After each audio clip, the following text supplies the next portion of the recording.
So yeah, I did it. I went back to level 125. I was really traumatized, definitely traumatized of invading at level 125 since that very infamous video that got me a lot of hate mail. Look at this guy, he's not even fighting. Thank you, God. Let's kill this motherfucker. That guy gave up. He just fucking gave up.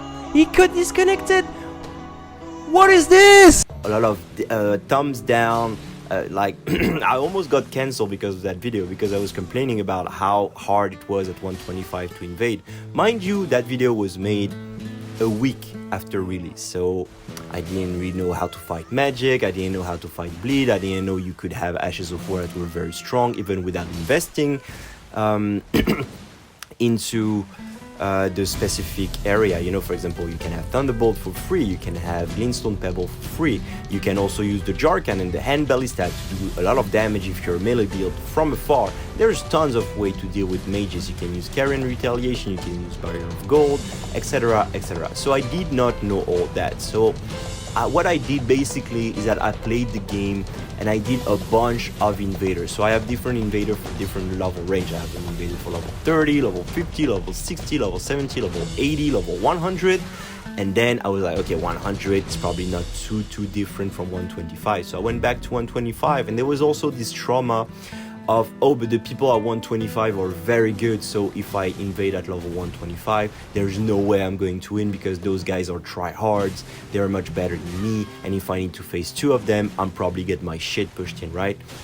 Turns out it is not the case. I made a bunch of very good people at level 80, level 70. A lot of people choose not to go to 125 for various reasons, and they stay at level 50, 60, 70, etc.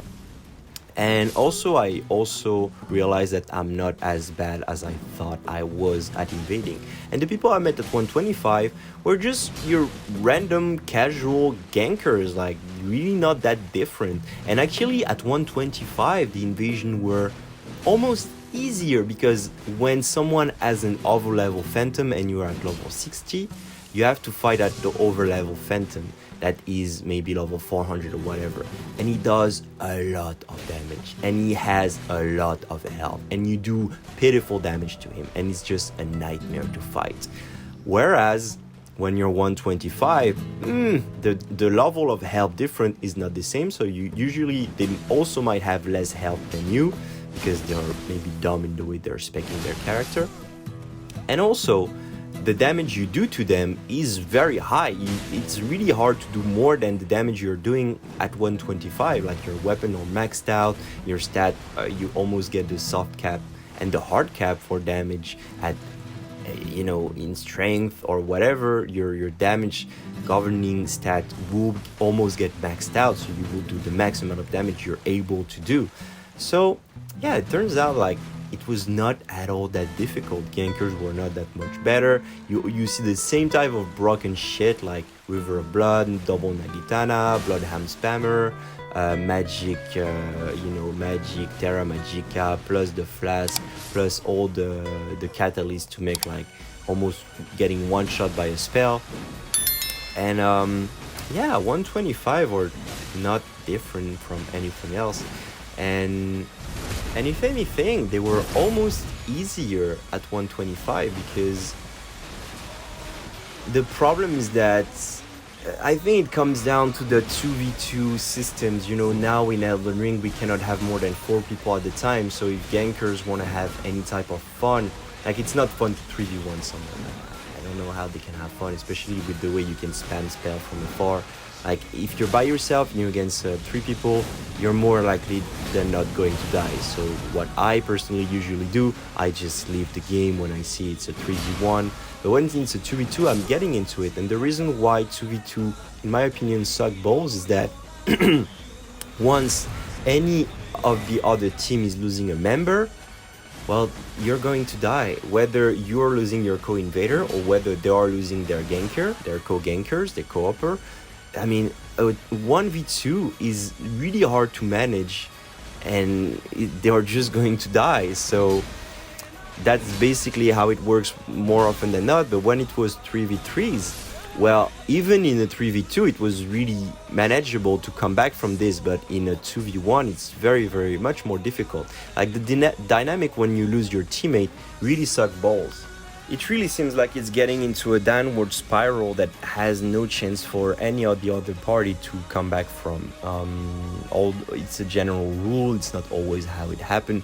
But me, for example, when I'm in a 2v1, usually I try to fight these guys. But if they are, using too many Ashes of War, like if they are spamming Thunderbolt, it's really difficult to manage one guy at melee ranges and the other one is spamming Thunderbolt or any other type of magic at you. So what I usually do is that I kind of stall the fight in order to wait for a teammate to come, and once my teammate is there, I'm getting rid of one, or my teammate is being able to get rid of one, and then we get the W. That's basically how it happens. But we really need 3v3s to come back. I don't know if they will ever come back. I still have high hopes they will come back. Coming back on the topic of level 125, I would suggest it turns out that Invasion at 125, the only place you have a lot of activities is Liurna. So it's just like Liurna, and it's mostly like Invasion in an open field against gankers. But when you go lower, I think level 60 is the good sweet point, because you can get a lot of action at the capital, you can get a lot of action at Altus Plateau, you also get some action at Liurna. You also, if you get lucky, get some action, around Limgrave, around the Weeping Peninsula. You get a lot of activity at Khalid also. The problem is that you don't get a lot of activity at the Elixir or in the Consecrated Snowfield. But let's be honest, the Consecrated Snowfield and the snow area usually suck ass. Like, there isn't much to do, it's not much different than anything else, the enemies are not very interesting, and usually people are cruising through this area. They don't waste time, they just go straight from the lift to the fire giant, because there isn't much else to do anyway in this area. I think level 60 works pretty well because you can get a lot of activity. What sucks is that you cannot really invade in the Elixir, but even at 125 the Elixir is not super active because, well, not many people go there, to be honest. Like, it's a very hidden area in the game, and yeah, that's pretty much it. So those were my thoughts going back at level 125. Let me know what level are you guys invading at, and don't forget to leave a like, subscribe, and comment. I love you guys. It was Valentin, and I see you in the next video. Bye bye.